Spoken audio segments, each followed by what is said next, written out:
"250 million years of evolution have produced this, a giant, super efficient reptile. It's the Nile crocodile. Until recently, diving with these dangerous creatures was considered impossible. But as with any predator, it's how you engage them that's the key. And I'm about to put my belief to the test.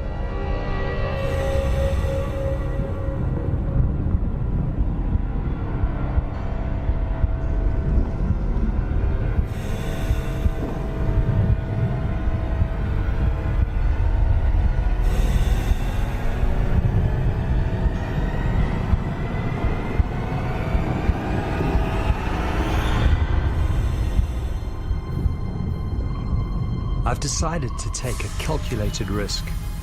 I want to dive with feasting crocodiles. Can I approach them without being attacked? Will they see me as a fellow predator or as potential prey? Can I survive within their feeding hierarchy?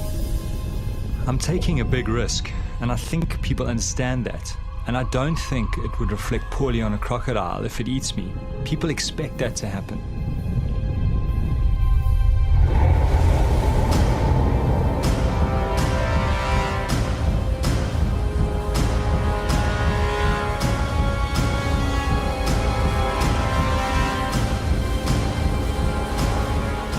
My name is Roger Horrocks. For the last 5 years, I've traveled Botswana's Okavango Delta, finding out more about these prehistoric predators. I've joined them underwater and discovered they are not just simplistic, ruthless killers. They are capable of an unsuspected tolerance. Now I want to test their ultimate acceptance by diving while they are feeding.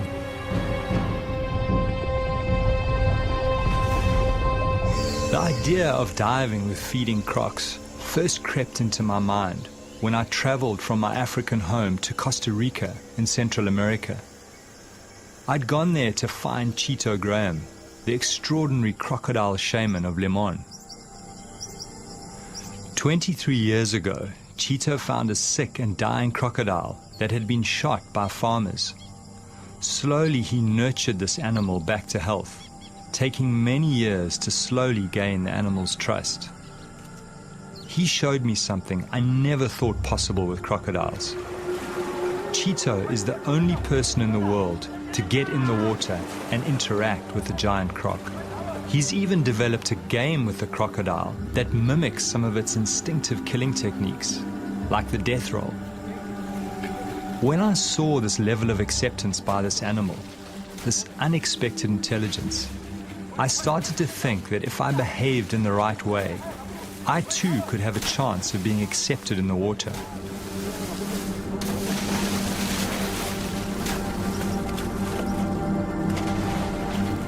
As I watched this man and this predator together, it forced me to rethink crocodile nature, and the seed was sown to set out on my quest. To attempt to dive, many think will be suicide.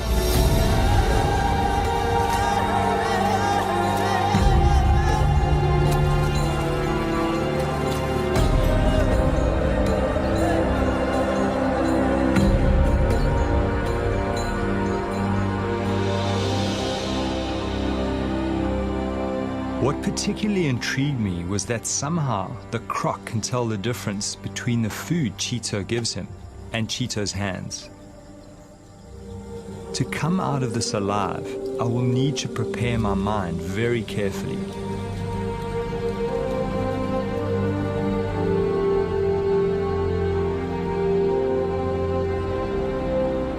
Cheeto has worked at putting fear behind him, and this crocodile's ability to pick up on his confidence just strengthened my desire to attempt to dive with feeding crocodiles.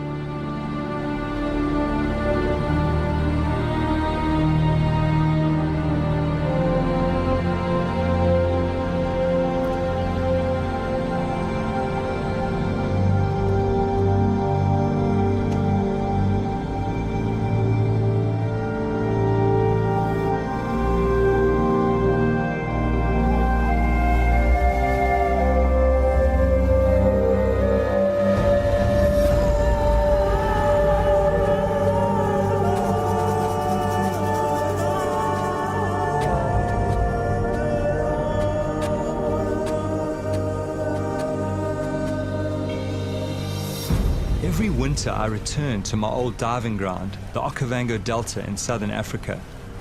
In the swamp live some of the biggest and most aggressive crocodiles in the world. It's June, when the great flood brings the clear water. All my primal senses start to come alive as I prepare my mind and my body. Over and over, I'm at the feast, calm, unharmed.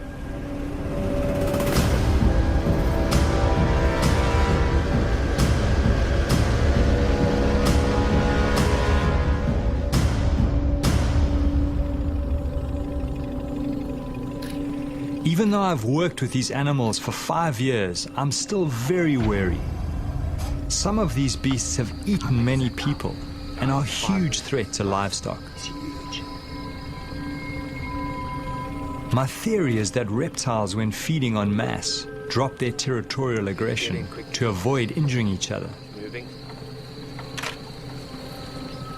This huge male is very aggressive and not an ideal diving partner. But I'm hoping that this behavior may shift when he is with multiple animals and can smell food.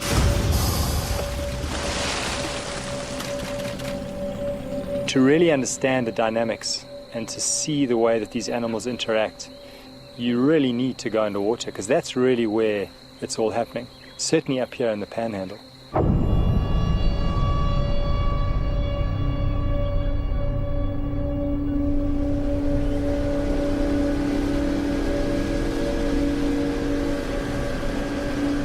Greg Thompson is the top guide in this area.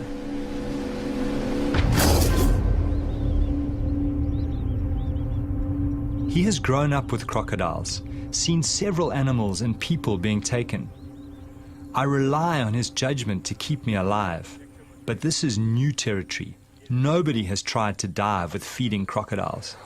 How do you think those crocodiles, will respond given that, they probably have to defend that prey against other crocodiles who will pick up the scent? That, I think, is going to be one of the unknowns. To be honest, I'm not 100% certain how they're going to react with something that's threatening their food. Certainly with other predators, they're very, very defensive around their food, around their prey species, something that they've killed. And crocodiles might very well be the same. Certainly a big aggressive male, at this time of the year, if he has got a meal, if he is hungry, I do believe he is going to defend it and be aggressive to anything that comes into that area, something that he thinks might be stealing his food.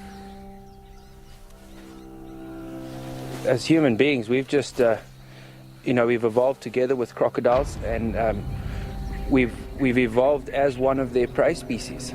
Human beings tend to settle near water. They need water for drinking, for washing, for all their sort of daily activities. So you're always going to have people close to their environment. He sees people as something that he can eat.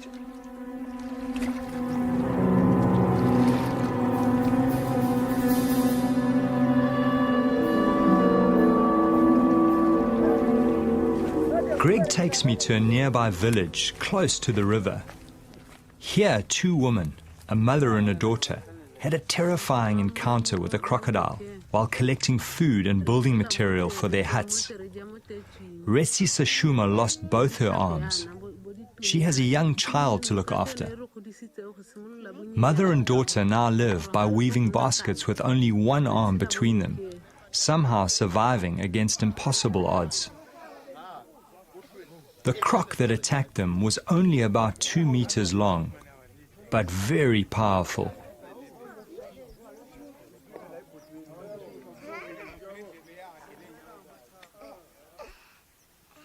The woman's scars are a constant reminder to the rest of the village of the crocodile threat.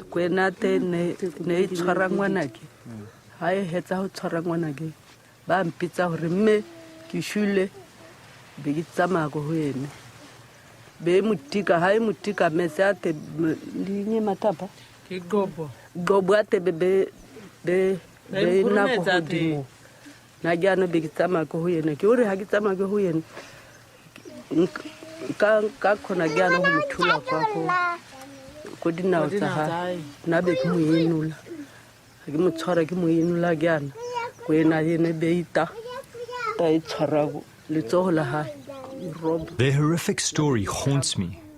Despite their loss, they have no wish to kill the crocodile. Somehow they accept this tragedy as part of living here.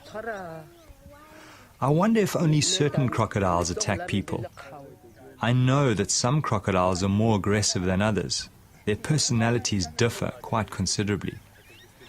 But there was only one way to find out. I go in search of the crocodile that attacked the woman.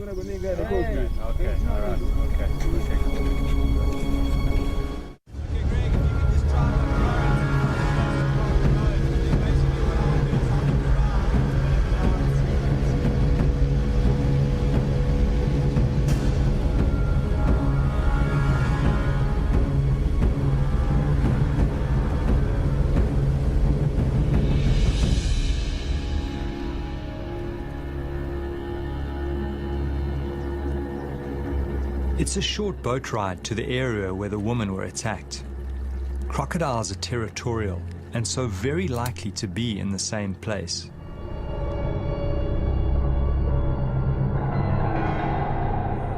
As I kit up, I have this strange feeling going in the water with this crocodile. I feel so sorry for the woman, and yet no ill feeling towards this animal, which was just responding to the splashes and noises of its prey. 85 million years of instinct. I always get underwater as quickly as possible and make minimal splashes on the surface. Fish are the main diet of crocodiles. They hunt them by letting them come close and grab them in a flash of speed. They hunt mostly at night in pitch darkness, using a sensory system that picks up vibration. That's why I move very slowly in the water, very deliberately. I need to move like a big crocodile.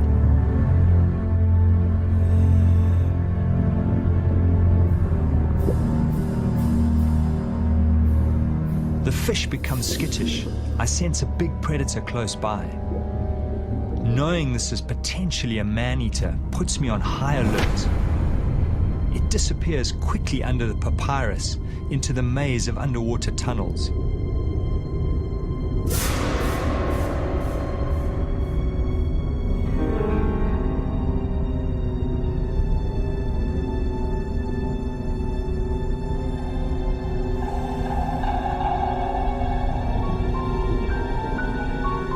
I follow cautiously. Some of these tunnels are kilometers long. Inside, there are big caves hollowed out by hippos and crocodiles where they take prey to soften for eating. The lurking croc distracts me as I move deeper into the maze. As I turn around to exit, there's that terrible feeling in my stomach. I'm confused. Everything looks different to my entry. I'm lost.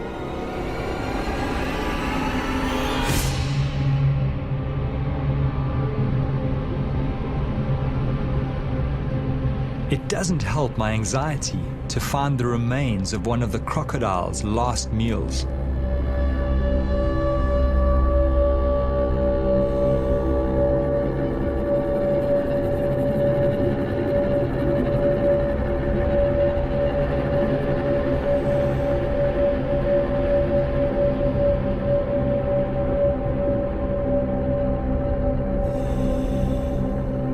In the distance, I see a glimmer of light that I hope may lead to the main channel. I follow my instinct.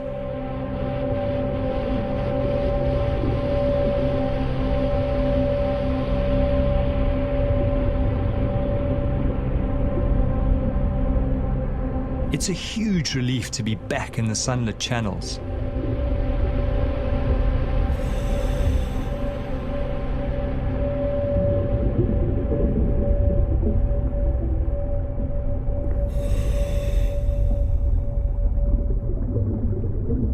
I make my way slowly back to the boat. Suddenly, I glimpse a familiar texture amongst the river cabbage.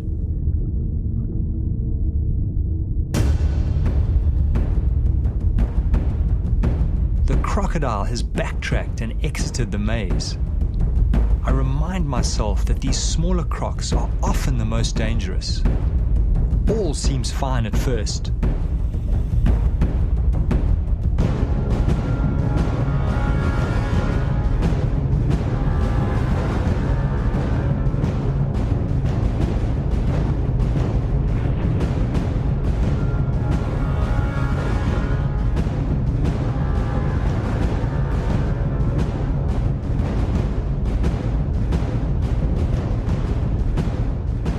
Suddenly the croc turns on me, ready to attack.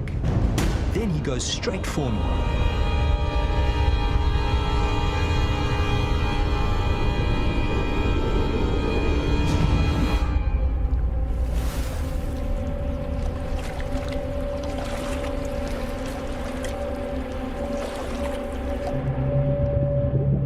It was difficult to see his size because just his tail was sticking out.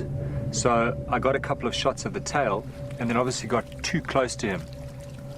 And he suddenly moved out and started sort of slowly swimming down current. So I swam after him and he went faster and faster and faster. And I would say he was about a 9-foot croc, pretty much my size, maybe just a little bit bigger. Beautiful, beautiful markings and beautiful animal. As we tracked down the main channel together, suddenly he got to a point where he actually faced off. He turned around on the bottom, kind of faced me sideways, and then all of a sudden he came kind of straight for me and passed me on the left. So obviously you keep the camera up and you try and shoot. I don't think I got the shot, but and then he swam past. But that was, for a moment there, I was out of control of the situation. I didn't know what was going on.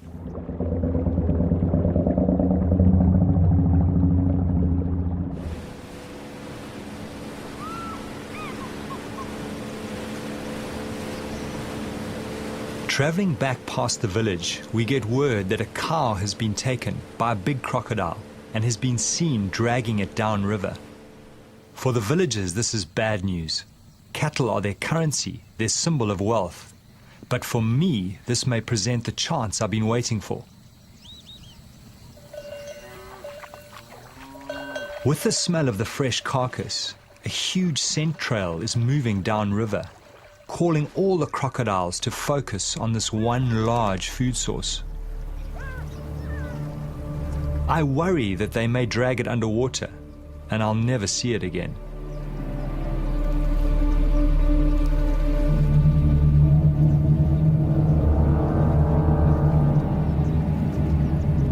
Seeing the animals around the carcass, I start to get a really uneasy feeling building inside me. Greg is cautioning me against getting in the water alone under these circumstances. He thinks these animals might see me as a threat to their food and attack.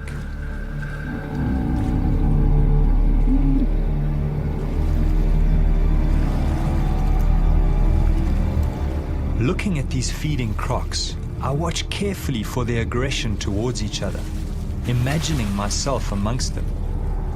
They seem to be very accepting of each other, but how will they react to me?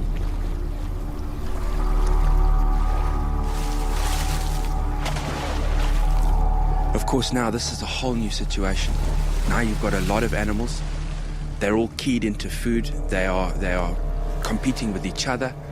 There's a definite hierarchy at the carcass. The bigger crocs are feeding first, and they are keeping other crocs away.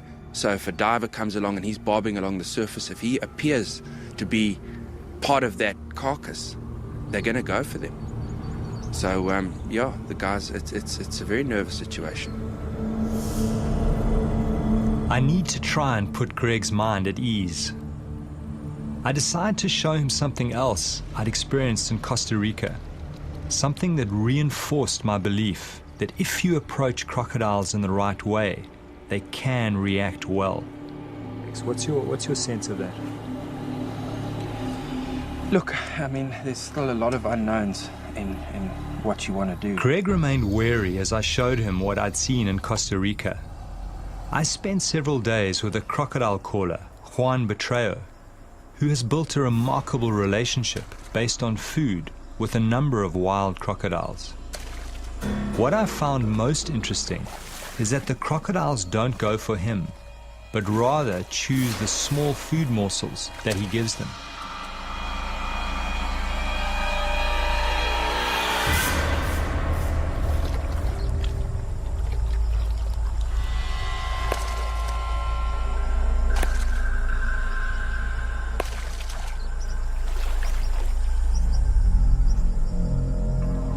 It's somewhat of a mystery why they don't take him, but this was what gave me hope for diving with the feeding crocodiles. I was counting on them accepting me as another predator at the kill and not attacking.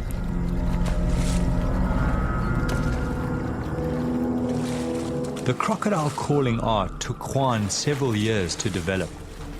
He slowly built the trust of the animals, drawing them closer and closer to his body. He was badly savaged during this process, but somehow managed to survive and continue. Juan has even taken his relationship further, and the crocs allow him to touch them. He shows a side to crocodiles very few know. People think I'm crazy sometimes, but it's these small things that give me confidence as I plot the feast in my head.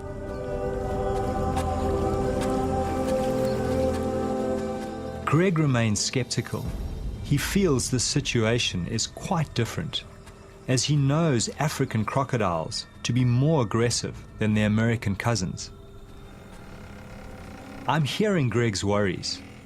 I'm sensing I need someone in the water to watch my back. There is only one person who comes to mind, an old shark diving buddy. His name is Walter Bernardus, and he's always wanted to dive with crocodiles. It's Walter. Ah, fantastic. Let's get back to us. Walter, can you hear me? How are you doing? No, excellent. Listen, we've got a great situation here. These crocs have taken a cow and they've stashed it up one of the side channels, and I think it's going to be an excellent opportunity. I really need you to get up here quickly, and I think bring a medic as well, because I don't know how these crocs are going to behave with food in the water. Okay, great. Now, listen, Greg will pick you up in mine. Okay. All right, Walter. See you soon. Great, thanks, Greg. So he's coming. Walter has managed to develop extreme intimacy with giant tiger sharks. He worked out that by touching their sensory organs next to the shark's mouth, a catatonic-like state could be triggered. It was only his deep knowledge of sharks and his fearlessness up close that made this strange and intimate feat possible. I wondered how Walter would react to the crocodiles.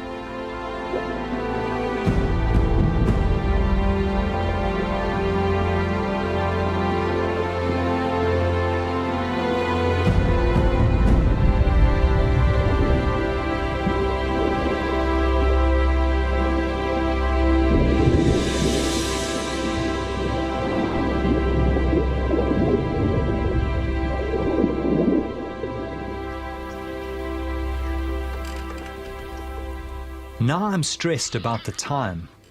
I need to get in the water as soon as possible to get Walter used to the crocodiles.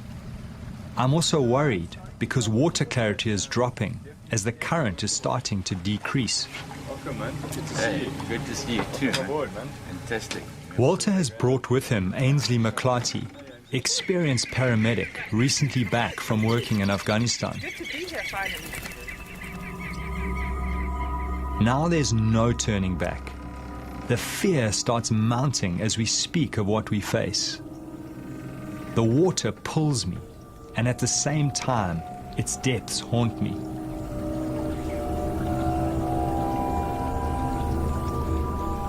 So Walter, how are you feeling? I mean, this is the first time you've been up here in the Delta. What's your sense of all of this?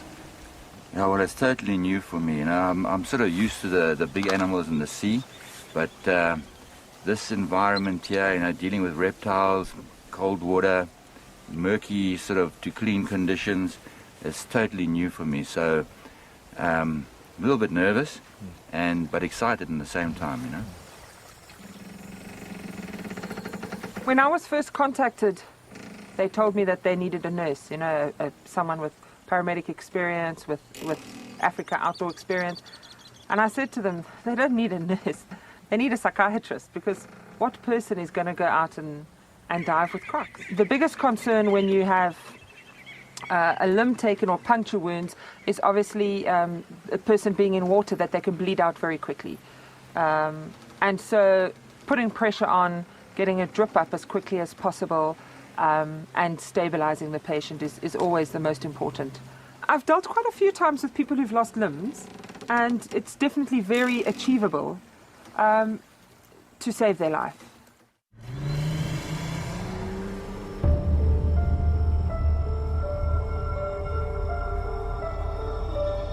We probably have a 24-hour window to realize our quest. Once the carcass is finished, the crocodiles will disperse. We have to find the carcass and try to dive late this afternoon or tonight, even though it increases the risk factor. This might be our only chance. This is what I love most. This is my world. Fear is something I've learned to control and understand. The dark is part of our deep evolutionary past, because for thousands of years, big predators hunted our ancestors at night. You know, it's hard to explain why we do it. Why do we do it? We do it for the excitement, we do it for the challenge. And I realize that what we're doing shatters the perception that people have of these animals.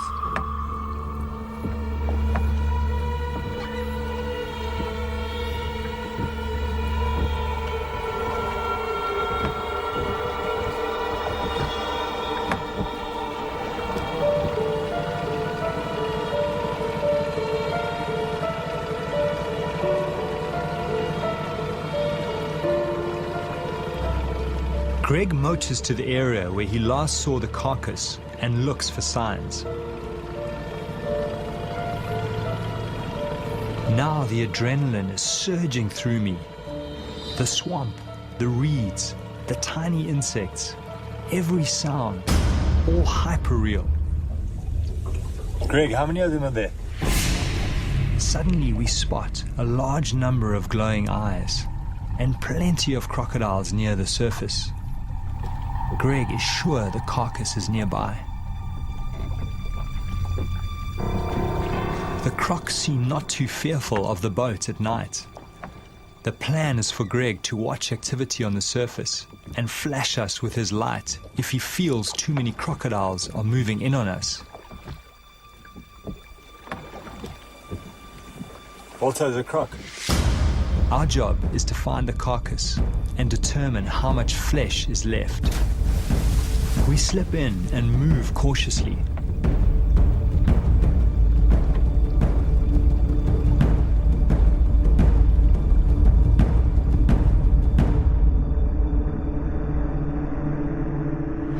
The crocodiles are patrolling the surface. We get underneath them and soon find the carcass jammed under the bank. Walter finds part of a crocodile's tooth broken off in the carcass bone. I was relieved to find some meat still on the carcass. Greg sees a large male approaching us from the boat. He comes to the edge of our light. There is something about this animal that gives Greg a bad feeling. He signals for us to get out. Greg senses that the croc is going to attack. There is enough flesh on the carcass to dive in daylight tomorrow. We get out. No point in pushing our luck in the dark.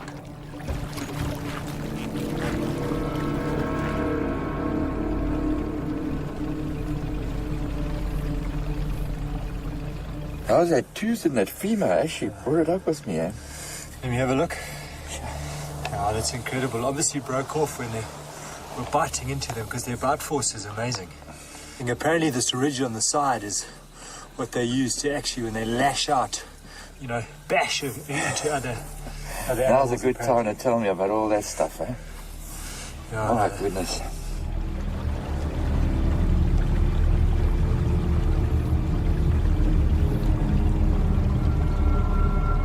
Early next morning, the whole team prepare themselves for what lies ahead. It's our last chance before the crocodiles finish off the carcass and disperse.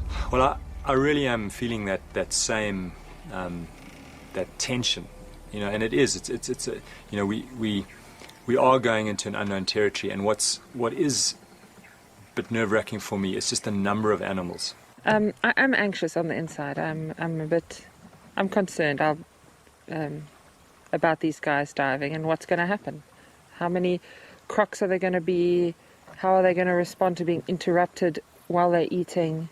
Are they going to be functioning in a pecking order and see the divers as a threat? I mean, who knows? So, yeah, this is crunch time, and I'll be far more comfortable when it's over.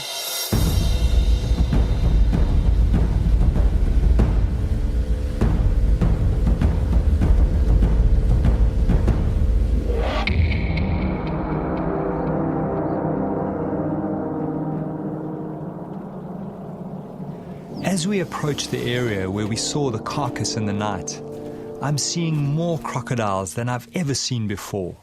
Trying to heat their bodies, they need heat for the energy to feast. This big male has the marks of recent fighting. Not a good sign for us divers. I was hoping that they would be more tolerant to each other with so many animals together.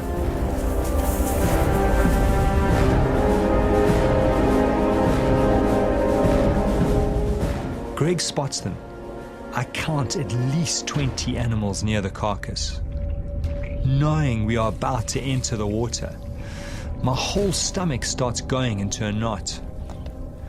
I focus on breathing, put all the good encounters in the front of my mind, and push the nightmares away.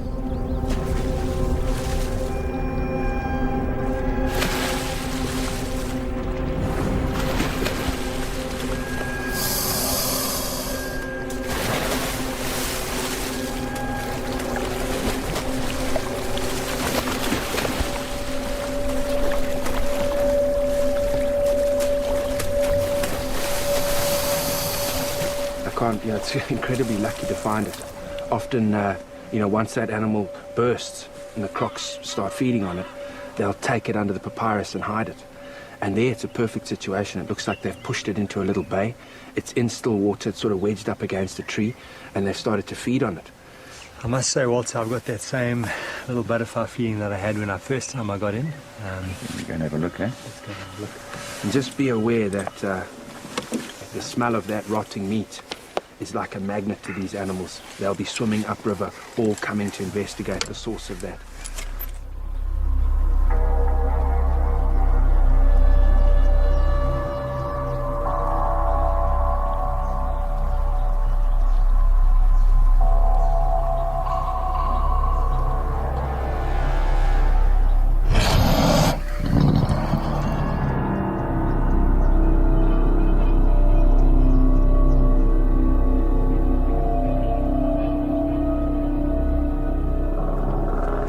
Prepared into the water some distance from the carcass. Crocodiles don't like boats in the day. Just be careful, eh? As we enter, I'm startled by a crocodile right under the boat. I control my fear as I try to see where it's gone. The visibility is so bad, I can only see 4 meters, less than the length of some of these crocodiles. To make matters worse, the current is exceptionally strong. Should we abandon the dive? These conditions are frightening. I push my fear aside and move towards the carcass. Crocs seem to be everywhere, following the smell of the meat.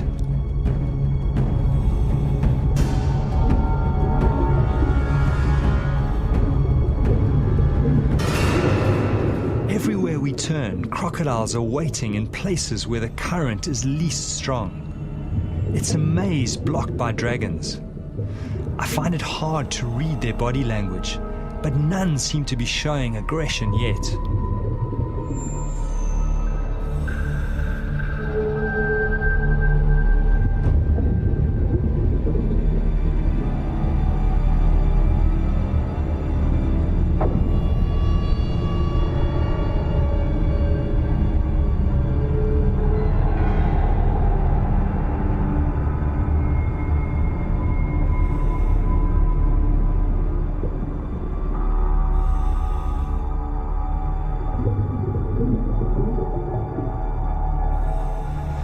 We will have to go around. There are just too many here.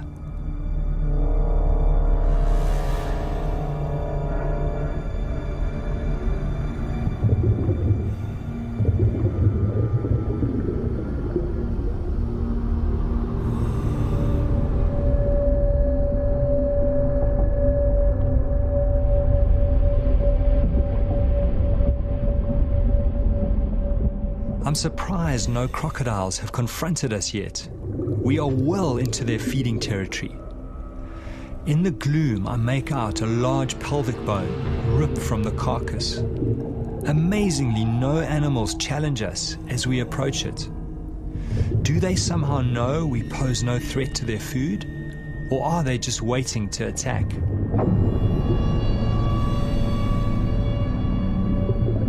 A lot of the meat has been shredded and the animal has been gutted.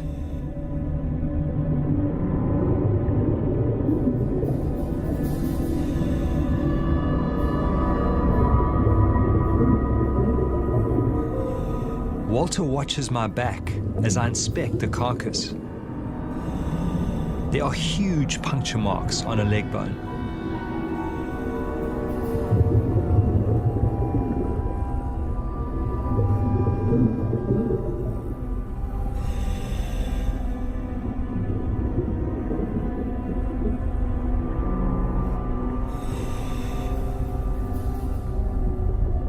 As Walter swims to the side, he sees a huge animal within a few feet of the carcass, watching us, waiting, assessing.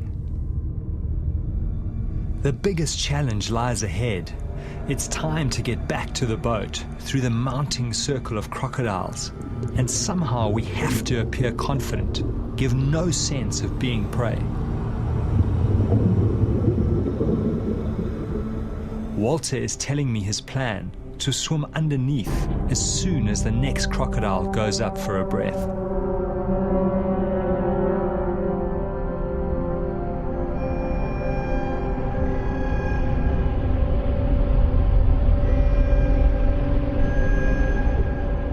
As we take the gap, we bump right into another huge male. Fortunately, he too goes for air.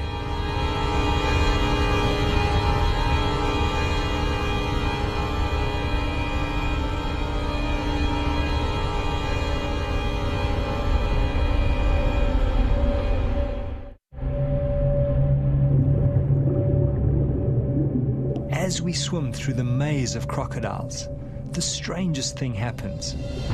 We bump right up against another big animal. Unlike the others, he does not move. This animal is completely aware of our presence, but somehow accepting. Walter's unusual sense with big predators kicks in. I watch in awe and fear as Walter gently strokes the dragon's tail.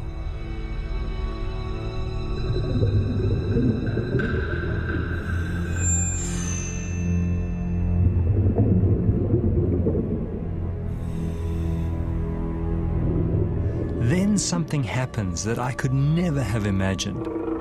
I watch in disbelief as Walter begins to ride the crocodile across the river in the direction of the boat. Even though the crocodile is slowed by Walter's heavy weight, it does not shake him off or attack. It feels like I'm watching some strange fairy tale as Walter rides the crocodile some 50 meters across the river. I have no explanation for why a predator allows such intimate behavior.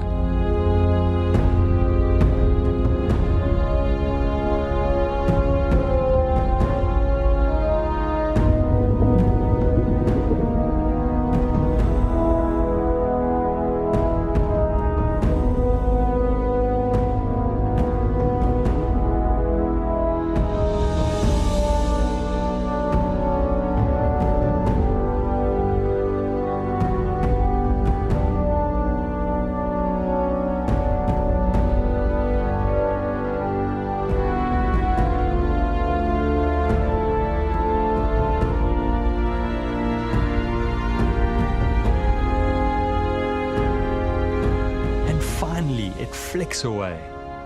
Yet again, these animals reveal another side, the mystery side that few people ever get to see. I'm humbled and awed.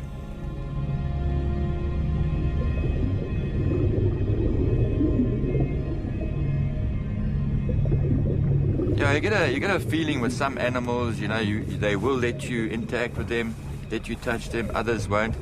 This particular one, obviously, I didn't know what it was going to do. When I first touched it, I didn't know if it was going to turn around and try and bite, or when I held on properly, if it was going to have an adverse reaction, but it didn't seem to mind at all. It just plodded on. It just put it into low range and it just went into that current. Yeah, strong. And it was fantastic, man. I think you got away lightly, to be honest. I mean, I've caught small crocs and other reptiles like snakes, pythons, where I've grabbed them by the tail and had them whip around and try and bite the disturbance behind them. So that's always what I've thought. If you do that, if you try and grab a croc by its tail, it could very well swing around and bite you. So I'd be very cautious if you, in future, I wouldn't try that too often.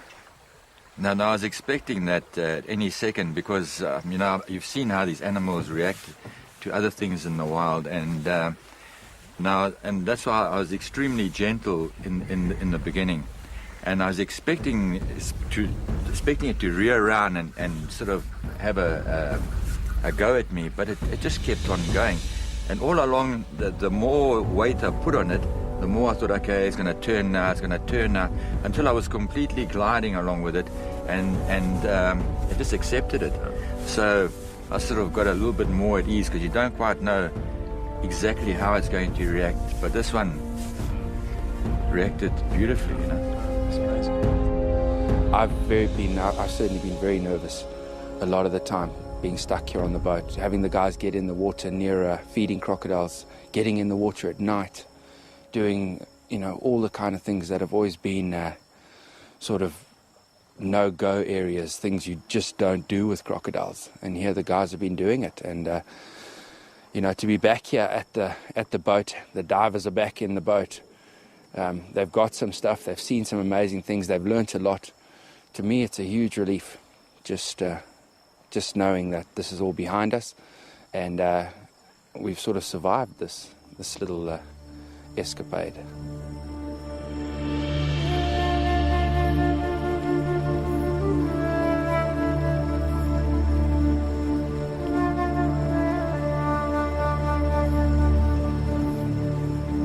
You got to accept it that coming out of the experience, you're not going to be the same as you went in. Something shifted, but it certainly I'm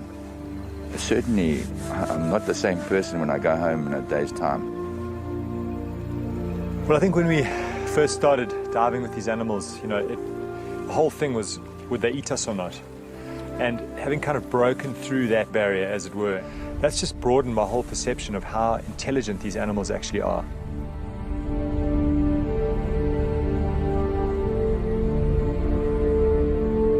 Through this journey, I've been haunted by two voices. One telling me I was going to be ripped apart, another telling me these animals are accepting if treated right. Thankfully, the second voice won over, and I was able to conquer my deepest fear. It's opened up a new light on crocodiles. It's brought me closer to them as a species. For me, these special moments when man and dragon come together, that's when I'm most alive.